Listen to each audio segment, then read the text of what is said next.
Assalamualaikum warahmatullahi wabarakatuh. Bismillahirrahmanirrahim. Perkenalkan, nama saya Afrinta Oktaviana dari kelas 2B. Di sini saya akan mempresentasikan PPT saya yang berjudul Toleransi Antar Umat Beragama di Indonesia. Tanpa berlama-lama, mari kita memasuki materi yang pertama. Apa sih pengertian sikap toleransi?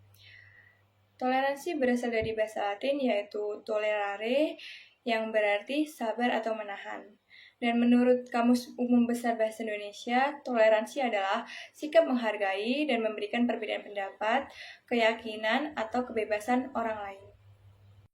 Sebagaimana yang telah dijelaskan di ayat Al-Quran di bawah ini, Allah Subhanahu wa Ta'ala berfirman, "Qul ya ayyuhal kafirun, la a'budu ma ta'budun, wa la antum 'abiduna ma a'bud, wa la ana 'abidun ma 'abadtum, wa la antum 'abiduna ma a'bud, lakum dinukum waliyadin." Artinya, katakanlah, hai orang-orang kafir, aku tidak akan menyembah apa yang kamu sembah, dan aku bukan penyembah Tuhan yang aku sembah, dan aku tidak pernah menjadi penyembah apa yang kamu sembah, dan kamu tidak pernah menjadi penyembah Tuhan yang aku sembah. Untukmu agamamu, dan untukkulah agamaku. Berikutnya ada sikap toleransi. Yang pertama, pengertian sikap toleransi. Sikap toleransi adalah kemampuan untuk menghargai dan menghormati perbedaan, baik dalam agama, budaya, maupun pendapat. Yang kedua, ciri-ciri sikap toleransi. Yang pertama, mengakui hak setiap orang. Yang kedua, menghormati keyakinan orang lain. Yang ketiga, setuju dalam perbedaan. Yang keempat, saling mengerti. Yang kelima, kesadaran dan kejujuran. Yang ketiga, pentingnya sikap toleransi dalam kehidupan plural. Dalam kehidupan masyarakat yang beragam, sikap toleransi sangat penting untuk menjaga kedamaian dan persatuan.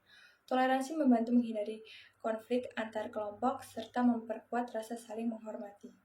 Dengan bersikap toleransi, kita bisa hidup harmonis dalam perbedaan dan membentuk lingkungan sosial yang rukun, aman, dan nyaman. Selanjutnya ada faktor-faktor yang mempengaruhi implementasi sikap toleransi.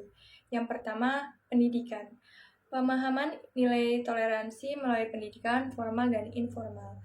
Yang kedua, lingkungan sosial, yaitu keluarga, teman, dan komunitas berperan besar dalam membentuk sikap. Yang ketiga, media dan informasi. Paparan media yang positif atau negatif mempengaruhi cara pandang seseorang. Yang keempat, pengalaman pribadi. Interaksi langsung dengan perbedaan dapat memperkuat dan menghambat toleransi. Yang kelima, nilai budaya dan agama. Ajaran budaya dan agama bisa memperkuat sikap saling menghargai. Selanjutnya ada upaya mewujudkan toleransi. Yang pertama, memperkuat kerukunan antar umat beragama dengan pemerintah. Yang kedua, membangun harmoni sosial dan bingkai nilai-nilai keagamaan. Yang ketiga, menciptakan kehidupan beragama yang damai dan saling menghargai. Yang keempat, menggali nilai-nilai kemanusiaan dari berbagai keyakinan. Yang kelima, mendalami nilai spiritual untuk memperkuat sikap toleransi. Yang keenam, menumbuhkan kasih sayang dan menghilangkan prasangka buruk. Yang ketujuh, menerima perbedaan sebagai keindahan dalam hidup bersama. Selanjutnya ada macam-macam toleransi. Yang pertama, memberikan kebebasan. Setiap manusia berhak memilih, bergerak, dan beragama sesuai keyakinannya. Yang kedua, mengakui hak setiap orang. Menghormati hak individu dalam menentukan sikap yang dijalankan hidupnya. Yang ketiga, menghormati keyakinan orang lain. Tidak memaksakan keyakinan atau kehendak kepada orang lain. Selanjutnya yang keempat, saling mengerti. Menumbuhkan saling pengertian agar terhindar dari konflik dan kebencian. Yang kelima, kebebasan beragama. Hak memilih agama merupakan bagian dari martabat manusia sebagai ciptaan Tuhan. Di sini saya memberi contoh kerukunan umat Islam dan Kristen. Lokasinya ada di Masjid Al-Hikmah dan Gereja Kristen Jawa JKJ. Bentuk toleransi yang pertama saling koordinasi jadwal hari besar beragama. Yang kedua berbagi area parkir saat ibadah besar seperti Idul Fitri, Natal, Paskah. Dan yang terakhir ucapan selamat antara umat beragama. Nilainya yang didapat saling menghormati, bekerja sama, dan menjaga kerukunan. Baik, di sini saya akan memberikan contoh sikap toleransi di kampus. Yang pertama, menghormati teman yang beda keyakinan. Contohnya, tidak mengajak secara paksa teman untuk ikut kegiatan keagamaan tertentu. Yang kedua, membagi tugas kelompok secara adil, yaitu mengerti kondisi teman yang mungkin sedang sakit atau sibuk ibadah, lalu membantu menyelesaikan tugas bersama. Yang ketiga, menghargai cara berpakaian teman. Tidak mengomentari negatif penampilan teman yang berbeda gaya atau berdasarkan keyakinannya. Yang keempat, menggunakan bahasa yang sopan. Saat berdiskusi atau berdebat, tetap menggunakan kata-kata yang tidak menyinggung. Yang kelima, mengizinkan teman beristirahat atau beribadah sesuai waktu mereka.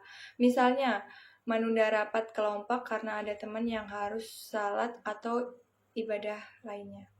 Selanjutnya ada contoh dari sikap toleransi di keluarga. Yang pertama, menghormati pilihan hidup anggota keluarga. Contohnya tuh kayak pemilihan jurusan kuliah, pekerjaan, atau cara beribadah, dan contoh-contoh lainnya.